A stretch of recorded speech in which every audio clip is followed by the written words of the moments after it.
Hello guys, welcome to our new video. Today we are going to discuss about concept number 16. Concept number 16 is related to matching principle. We studied about the matching principle in the previous chapter. Let's see what is in this concept. According to matching principle, whenever we do the accounting, we have to record expense and income of the 12 months, means of 1 year. 12 months equals to 1 year.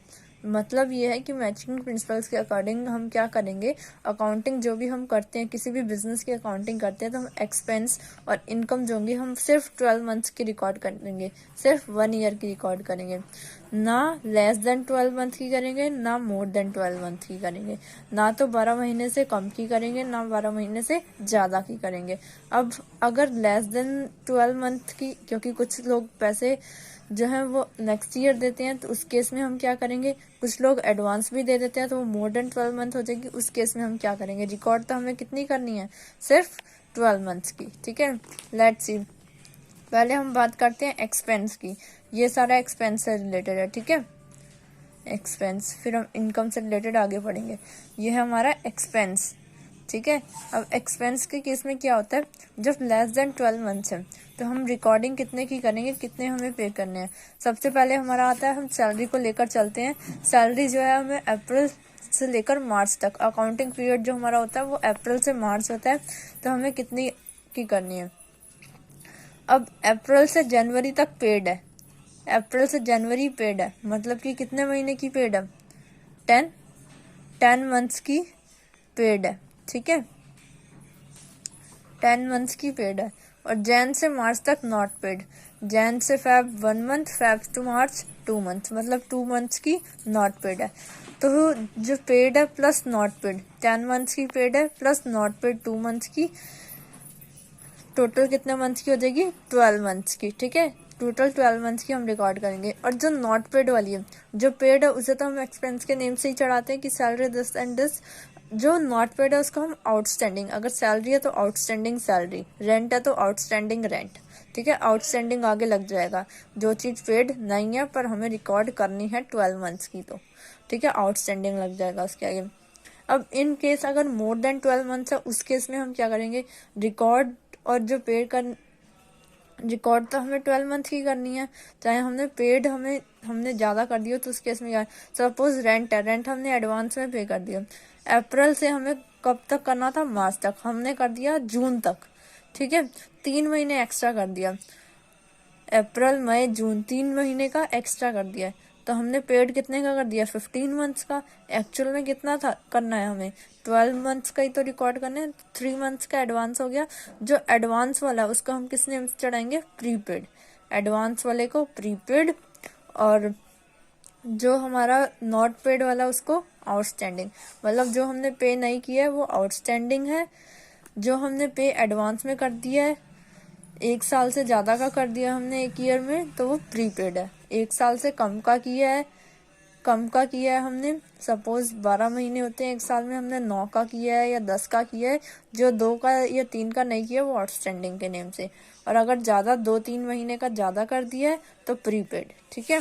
अब आता है हमारा income का concept. Income के concept में क्या होता है, इनकम वही है, लेस देन 12 मंथ भी नहीं करनी है, मोर देन 12 मंथ भी नहीं करनी है। अब लेस देन 12 मंथ अगर की है तो उस केस में हमारी एंट्री क्या होगी, रिसीव हमें 10 मंथ्स की हुई है, 2 मंथ्स की जो नहीं हुई है वो हो जाएगा हमारा एक्रूड इनकम। क्या हो जाएगा, एक्रूड इनकम, ठीक है।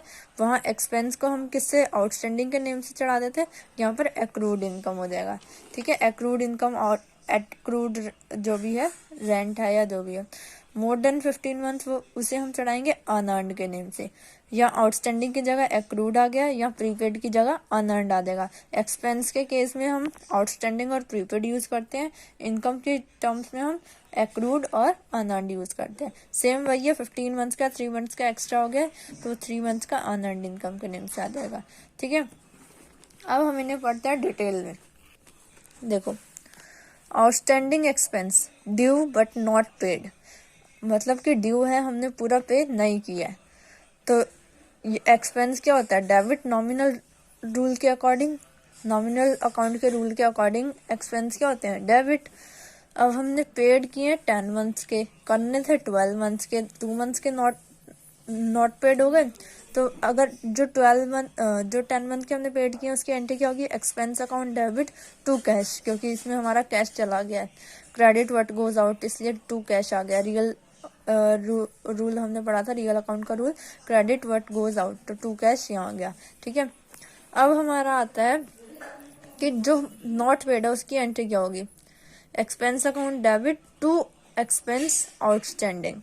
एक्सपेंस आउटस्टैंडिंग क्रेडिट साइड क्यों आया है, क्योंकि ये क्या है, लाइबिलिटी है, हमारे लिए लाइबिलिटी है, हमने अभी देना है ना, तो 2 मंथ्स का ये एंट्री हो जाएगी। ठीक है, अब इसके बाद आता है एग्जाम्पल लेकर चल रहे हैं। Salary due but not paid 1500, due है पे नहीं किया, मतलब ड्यू का मतलब आउटस्टैंडिंग है, सैलरी है, salary account debit to salary account, salary outstanding account. ठीक है, अकाउंट। ठीक है, सैलरी जो है एक्सपेंस है, डेबिट ऑल द एक्सपेंसेस हमने पढ़ा था नॉमिनल रूल के according, debit all the expenses, और क्रेडिट साइड क्योंकि हमारे लिए क्या है, लायबिलिटी, हमें इतनी और देनी है, तो सैलरी आउटस्टैंडिंग 1500। अब आगे चलते हैं हम, प्रीपेड एक्सपेंस। प्रीपेड का मतलब एडवांस दे दिया, paid but not due, advance दे दिया, ड्यू नहीं है। 12 मंथ्स का देना था, हमने दे दिया 15 का, तो पेड माइनस एडवांस, 15 माइनस 3 कितना, 12 मंथ्स की होगी, तो हम इसकी entry expense account debit to cash account 15 जितना आया एक्सपेंस टू कैश, ये तो पहली एंट्री सेम ही है, जितना आया उतना ही रिकॉर्ड करना है। अब इसके बाद है जो हमने एडवांस में दे दिया उसको हम प्रीपेड एक्सपेंस, क्योंकि ये एसेट हो गया हमारे ऊपर, एसेट है। ठीक है, एसेट अकाउंट डेबिट, तो prepaid expense debit to expense account 3 months और 3 मंथ्स। ठीक है, क्योंकि इसके बदले हमें इतना काम और देना पड़ेगा, इतना और देना पड़ेगा, सपोज सैलरी दी है तो इतना काम और देना पड़ेगा ना, तो इसलिए ये हमारे लिए क्या है, एसेट है। अब insurance premium paid included 400 as paid for the next year, 400 हमने एक्स्ट्रा पे कर दिया, तो prepaid insurance account debit to insurance account 400। ठीक है, अब इसके बाद आता है हमारा इनकम का कॉन्सेप्ट। इनकम के कॉन्सेप्ट में एक्रूड इनकम, एक्रूड का मतलब आउटस्टैंडिंग इनकम। ठीक है, आउटस्टैंडिंग नहीं, हम एक्रूड ही यूज करते हैं, वो मैंने ब्रैकेट में समझने के लिए लगा दिया है। एक्रूड इनकम जो होगी क्रेडिट होगी नॉमिनल रूल के अकॉर्डिंग, ये भी क्या है, हमें 12 मंथ्स की रिकॉर्ड करनी है, रिसीव हुई है 10 मंथ्स की, 2 मंथ्स की अगर नहीं रिसीव है तो हम क्या करेंगे, पहली entry cash account debit to income account 10 months, और जो नहीं आई है accrued income account to income, asset हो गई है डेबिट अकाउंट, इतना और काम देना पड़ेगा, इनकम एडवांस में ले लिए तो। ठीक है, अब इसके बाद है commission not receive for 2 months, commission receive हुई है, commission not receive for 2 months, commission receive नहीं हुई है हमें 2 मंथ्स की, कितनी है 5000, accrued commission account debit to commission account, कितनी नहीं रिसीव हुई, 5000। ठीक है, नेक्स्ट हमारा आता है अनअर्न्ड इनकम का केस। अनअर्न्ड इनकम मतलब रिसीव हो गई है बट नॉट ड्यू, मतलब कि एडवांस में रिसीव हो गई है, करनी थी 12 मंथ्स की, 12 मंथ्स की आनी थी पर आ गई है 15 की, तो हम जो 3 मंथ्स की जो एडवांस आ गई है उसकी एंट्री अलग करेंगे, और जो रिसीव हो गए पहले रिसीव की cash account to income account, और 3 मंथ्स की income account debit to unearned income account 3 months. अब ये हमारे ऊपर लाइबिलिटी चढ़ गई है, कर्जा चढ़ गया, हमने एडवांस में पैसे ले लिए, उतने टाइम हमें काम फ्री में नहीं, उतने महीने का हमें काम देना होगा। ठीक है, बिजनेस पे कर्जा चढ़ गया। Commission received in advance of ₹2000 for the next year, commission account debit to unearned income.